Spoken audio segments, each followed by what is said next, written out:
Assalomu alaykum. Sizlar bilan men Maqsuda Umurzoqova, amaliyotchi kognitiv xulq-atvor terapiyasi bo'yicha mutaxassis psixolog, klinik psixolog va neyropsixolog.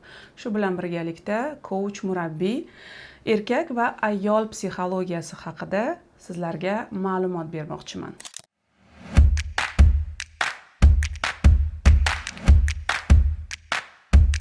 Demak, erkak va ayol bu ikki xil tizim. Birinchi galda biz bilishimiz kerakki, shunchaki insonlar, individ yoki shaxs deb nomlanib, bularga xos bo'lgan psixik jarayonlar, psixik holatlar va psixik xususiyatlar umuman olganda bir xil. Lekin aynan oila va munosabatlarga kelganimizda biz insonlarni erkak va ayol jinsiga mansub deb qabul qilamiz.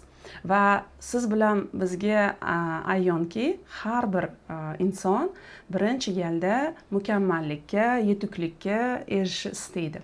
Va bunda albatta munosabatlar, insonlar, shaxslar aro munosabatlar, muloqot, aloqalar eng muhim rol o'ynaydi.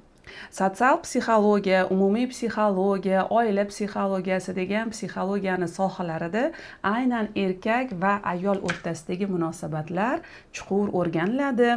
Oilani poydevori bo'lgan er va xotin, ularni farzand tarbiyasidagi rollari, umuman olganda jamiyatga kerakli bo'lgan, ya'ni jamiyatni poydevori bo'lgan oila, ana shu masalalar bizni e'tiborimizda bo'ladi. Demak, erkak va ayol psixologiyasi birinchi galda erkak va ayolni bir-biridan farqi va bir-biriga o'xshash tomonlaridan biz birinchi ishni boshlaymiz. Demak, erkak va ayol avvalambor inson, ya'ni jismoniy inson sifatida ham bir-biridan farq qiladi. Bu narsa sizlarga ham ayon. Lekin endi men sizlarga aynan miya yoki bo'lmasam psixik jarayonlarni kechishidagi asab tizimi va ximiko-biologik jarayonlarni bilan bog'liq bo'lgan o'zgarishlar haqida sizlarga aytib o'tmoqchiman. Demak, bilishimiz kerakki, munosabatlarda kelib chiqadigan muammolarni 70% nima bilan bog'liq? Bu ham bo'lsa, bir-birimizni tushunmaganligimiz, ya'ni kommunikatsiya, ya'ni axborot almashinuvi, muloqotdagi to'siqlar va bir-birimizni ana shu tilimizni tushunmaganligimiz hisoblanadi. Ya'ni erkak va ayolda o'zi psixik tizimi ikki xil deb ham bo'ladi. Qanaqa ma'noda? Chunki asab tizimi, bosh miyani ichidagi ba'zi bir strukturalari bir-biridan aynan funksional jihatdan farq qiladi. Anatomik yoki fiziologik jihatdan farq qilmaydi. Miya ayollarniki ham, erkaklarniki ham bir xil, lekin funksional tarzda, ya'ni bajaradigan ishi nazarida bir-biridan farq qiladi. Demak, ayol va erkak psixik tizimlari bir xil emas, lekin bu degani ular bir-birini mutlaqo tushunmaydi degani emas. Ayollar Veneradan, erkaklar Marsdan degan kitobni ko'pchiliginglar eshitgan bo'lsanglar kerak, ba'zilaringlar o'qigan bo'lishinglar ham mumkin. Lekin aslida bundoq qaraganda bu ikki xil dunyoni biz oilada bir juftlik sifatida ko'rib chiqamiz va shuning uchun ham bizga erkak bilan ayolni o'zaro muloqotidagi, munosabatidagi qanaqa qiyinchiliklar bor, nimalar muammo bo'ladi, qayerdan ziddiyatlar kelib chiqadi, nimaga asoslanib biz bir-birimizni tushunmaymiz. Ana shular haqida keyin to'liqroq gaplashib ketamiz. Demak, ayollarni bosh miyasida limbik tizim, ya'ni limbik sistema, bu bosh miyani ichki sistemalari 2-3 barobar erkaklarga nisbatan faolroq bo'lar ekan. Ya'ni bu nimadan dalolat beradi? Ayollar ko'proq emotsional, emotsiyalarini turli xilda o'zida namoyon qiladi. Yuzidagi mimikalari, noverbal, mana shu xatti-harakatlari hammasi uni holati haqida butunlay so'zlaydi. Erkaklarda esa asosan old miya, ya'ni bosh qobig'ini, miya qobig'ini prefrontal qismi ko'proq faol bo'ladi. Ya'ni bu yerda ko'proq erkaklar o'sha bir aniq va maqsadli ishlarni amalga oshirishga ko'proq yo'naltirgan bo'ladi. Uni diqqati ham, fikrlashi ham va xulosalar chiqarishi ham. Ya'ni erkaklarda qaror qabul qilish, strategiyani ishlab chiqish va boshqa ko'proq aniqroq bajariladigan funksiyalar birinchi o'rinda turadi. Ayollarda esa muloqot, o'sha so'z orqali, muloqot orqali, mimika orqali bir-birimizni tushunishga harakat qilar ekanmiz.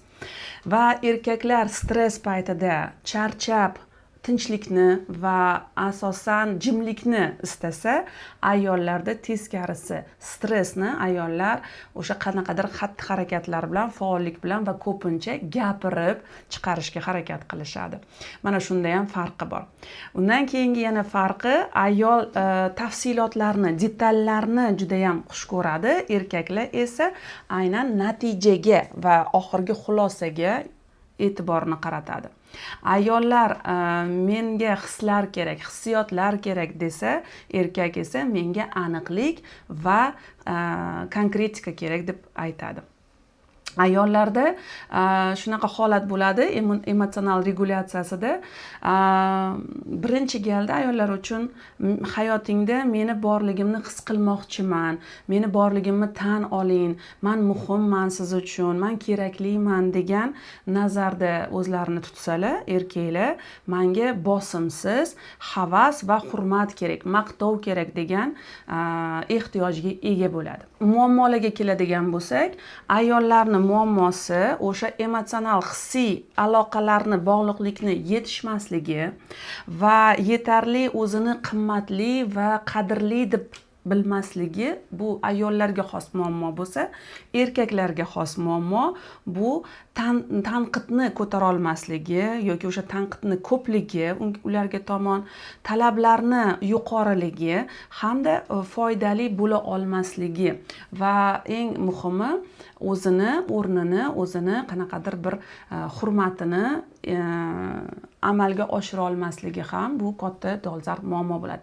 Endi bunga yechimni nima deb bilamiz? Ayol kishi, men seni sog'indim, lekin sen hech qachon reaksiya bermaysan, menga e'tibor bermaysan, meni ustimda g'amxo'rlik qilmaysan deb agar gapiradigan bo'lsa, erkak men ishdan keldim, charchadim, menga hozir ko'proq tinchlik va meni yolg'iz qoldirishlari, xoli qoldirishlari muhim deydi.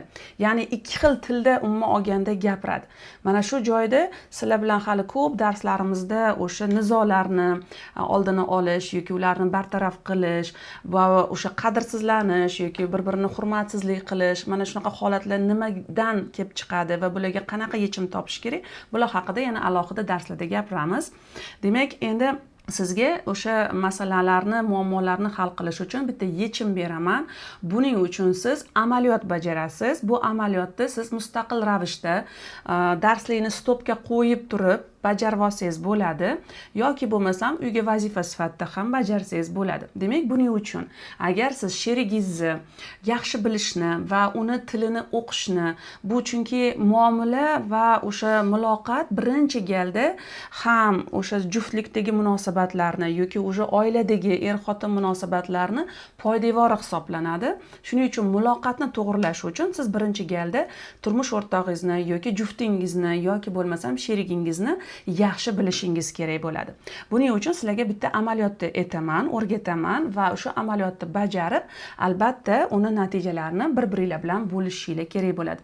Demak, siz birinchi galda masalan, xoh erkak bo'ling, xoh ayol bo'ling, bu amaliyotni bajarishni sizga tavsiya qilaman. Birinchisi, demak, meni sherigim, meni partnyorim qanday psixik tizim, ya'ni u qanday narsalarni prioritet, ya'ni muhim deb biladi, uni qadriyatlari, uni qiziqishlari, uni ehtiyojlari nimadan iborat. Shu haqida siz dosiye yig'asiz, ya'ni ma'lumotnoma yig'asiz.